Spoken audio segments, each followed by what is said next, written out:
और अब बात करते हैं मुख्तार अंसारी के करीबियों की, जिन पर आज ईडी का एक्शन हुआ। दिल्ली से लेकर लखनऊ तक ईडी ने ताबड़तोड़ छापेमारी की। गाजीपुर में मुख्तार के घर पर भी ईडी ने छापा मारा, वहां भी ईडी ने दस्तावेज खंगाले। दरअसल यूपी के पूर्व डीजीपी हितेश चंद्र अवस्थी ने एक रिपोर्ट ईडी को भेजी थी, जिसके बाद मुख्तार और साथियों के कई ठिकानों पर छापेमारी की गई।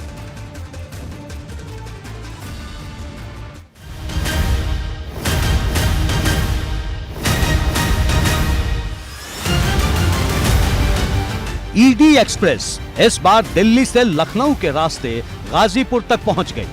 गुरुवार की सुबह हुई तो मुख्तार अंसारी और उनके करीबियों के ठिकानों पर ईडी के अधिकारियों की दस्तक थी। गाजीपुर में मुख्तार अंसारी के घर को फाटक के नाम से पहचाना जाता है। कभी इस फाटक के आगे कोई तेज आवाज में बोल भी नहीं सकता था, लेकिन अब कभी मुनादी की आवाज सुनाई देती है तो कभी ईडी के अधिकारी छापेमारी करते नजर आते हैं। मुख्तार अंसारी के घर के कैमरों को बंद करवाया गया और फिर पूरे घर की तलाशी ली गई।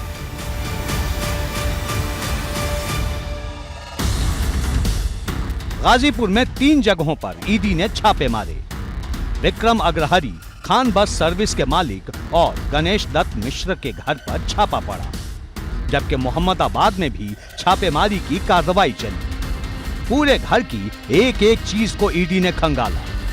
पुराने कमरों के दरवाजे को खोलकर तलाशी ली गई। परिजनों के साथ साथियों के मोबाइल भी ईडी की टीम ने ले लिए।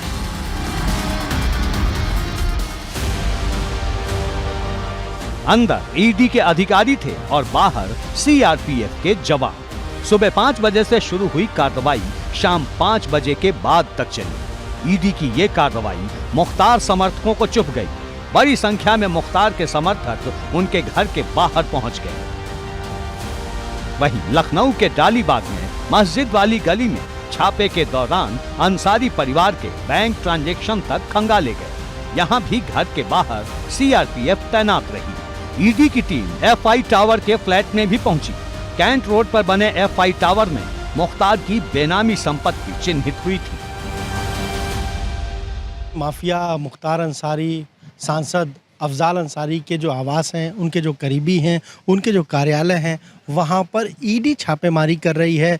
गाजीपुर हो या फिर लखनऊ की बात करें या दिल्ली की बात करें। लखनऊ की तस्वीरें हम आपको दिखा रहे हैं। ये डालीबाग का जो मस्जिद रोड इलाका है, वहाँ पर ये गैंडुअर अपार्टमेंट है और यहाँ दूसरे ग्राउंड फ्लोर पर जो है जो कार्यालय बताया जा रहा है कि जो सांसद हैं अफजाल अंसारी, उनके किसी करीबी का यहाँ पर कार्यालय है। और वहाँ आप देखिए ईडी की टीम एक है। ईडी अपना काम करे और ईडी पे भी प्रश्न है हमारे तरफ से। भाई हम तो यही मानते हैं ये राजनीति से प्रेरित है।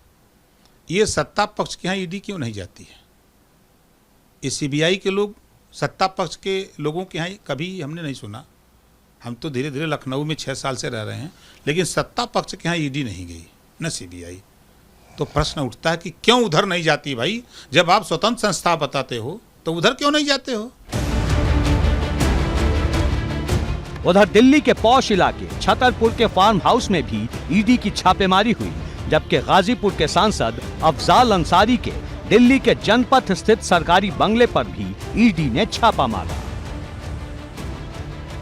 बिल्कुल ये सत्य हो चुका है कि जो भी सरकार के जनविरोधी नीतियों की आलोचना करेगा या जनता के मुद्दों को उठाएगा तो कहीं न कहीं से उनकी प्रताड़ना हो रही है।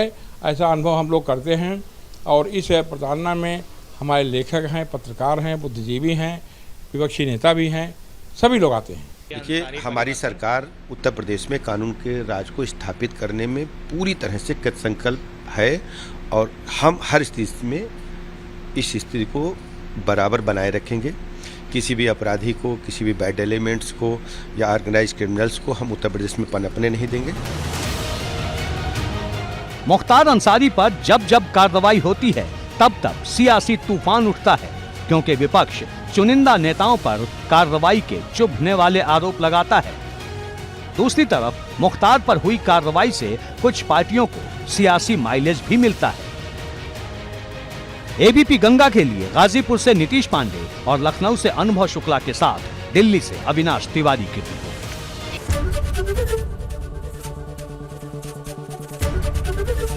एबीपी गंगा, खबर आपकी, जुबान आपकी।